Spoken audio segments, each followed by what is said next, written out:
Welcome everyone to Chapter 2 of your linear algebra course, which is going to be on lines and planes in R3.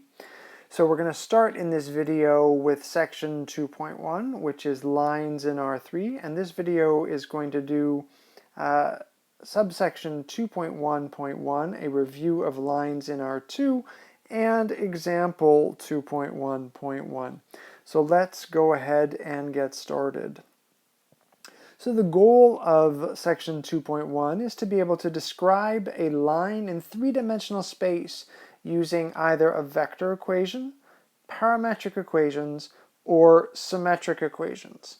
And to be able to achieve this goal, we're first going to review what we know about lines in two-dimensional space, in R2.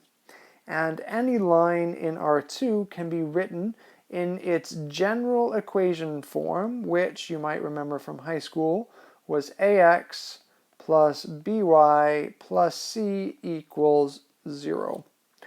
All non-vertical lines can also be written in their slope-intercept form, which was y is equal to mx plus b. That's the form you probably used in your calculus class. In high school, you might have written y is equal to ax plus b, but we're going to use the m here, where the m was the slope of the line, and the point 0b is the y-intercept. And you might have used another name for that as well. That's sometimes also called the initial value. So if we look on our diagram, here is our initial value, our y-intercept 0b, and the slope m is given as delta y over delta x, which is the rise over the run, which, using our diagram here, if we look at our points that are given on the line, is calculated very often using the formula y2 minus y1 over x2 minus x1. So I want to point something out here, and that is to give the equation of a line, it's sufficient to have two things. And in our example, the two things that we had were a point on the line and the slope of the line.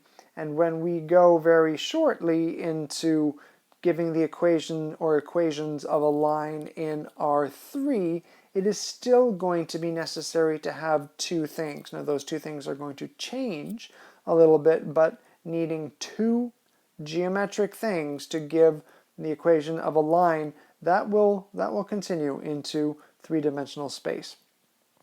So let's go ahead and look at example 2.1.1. And here this is asking us to consider the equation x plus y equals 0. Notice I'm not told where yet to consider this equation. Next it says all points that satisfy this equation form what geometric object? And here I'm told to consider this first in two-dimensional space and then in three-dimensional space. And then we have to name and draw the object in each case.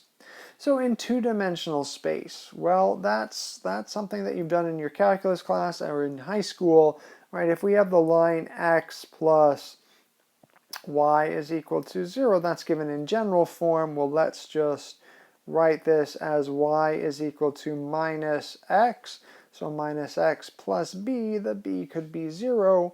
Right, so we have something going, a line going through the origin with a slope of minus 1. So that is the line that bisects, the second and fourth quadrants. There's our line, y is equal to minus x. So that should feel very familiar in R2. Now, what happens if we go over up into R3? Well, we can imagine embedding the xy plane into R3, right? If we take the axis, if we take our x-axis here, if we take our x-axis and embed it into R3, well, it's sitting right there. And if we embed the y-axis into R3, there's our y-axis. If we embed that, it's sitting right there.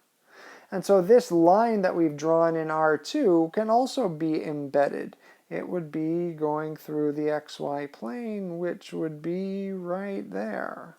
Now, if we take this, all right, in the xy plane, well, that's a place where z equals 0. That's where z equals 0. So what if we take this line and do the exact same thing, but where z is equal to 1? So let's take that line and embed it now where z is equal to 1. So everything looks exactly the same, except we're just up. We're just up one level in the z, and we can, I mean, there's no reason that we have to do that just for z equals 1. We can do that for z equals 2, and for z equals 3. Come on. For z equals 3, and there's no reason I can't do that also lower down. Z is equal to minus 1. And so on and so forth. And so you might get the idea, right? This doesn't just have to be for integer values of z either. All of these values in between of z will also have lines. Well, maybe I should draw those lines like this, right? All filled out. And so if we have lines stacked upon lines stacked upon lines, then what is really being drawn out in R3 is a plane. So a plane like an infinite big, I have to draw it here as if it has boundaries, but it has no boundaries. These go on. These go on forever in all directions. A plane like lines stacked up on each other like an infinite sheet of paper. So whereas x plus y equals 0 gives us a line in R2, that same equation is going to end up by giving us a plane in R3.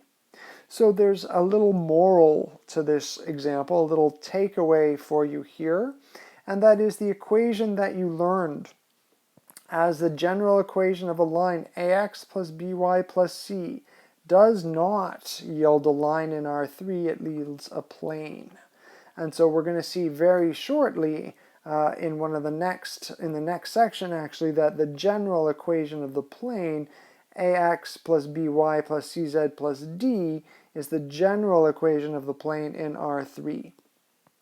So that tells us what the equation of a line in R3 is not. It doesn't tell us what it is. And so we'll go and generalize what we know from R2 into R3 in the next video.